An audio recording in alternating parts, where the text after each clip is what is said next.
1. To fear the Lord. But the midwives feared God, and did not do as the king of Egypt commanded them, but saved the male children alive. Therefore God dealt well with the midwives, and the people multiplied and grew very mighty. And so it was, because the midwives feared God, that he provided households for them. Exodus 1:17, 20-21. We all know what it means to have fear. We struggle with the fear of failure, the fear of being alone, and the fear of rejection. These fears bring insecurity and slant our judgment.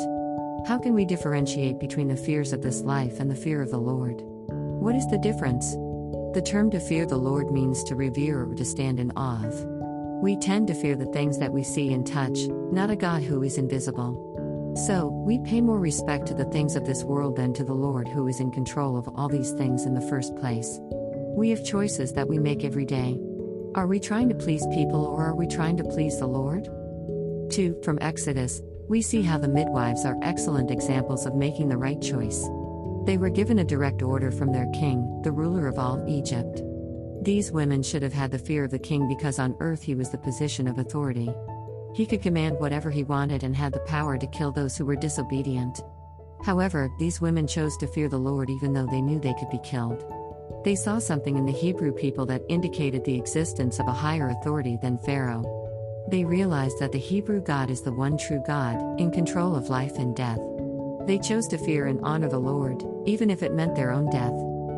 3. Sometimes we think that by trying to please people, we are pleasing the Lord. As Christians, are we not supposed to lay down our rights and become servants to all? This is true only when we first lay down our rights to God. We can only begin to understand this concept as we learn what it means to fear the Lord. He has given us His Word to teach us. You may be put in a difficult situation in your home, in your work, or at school.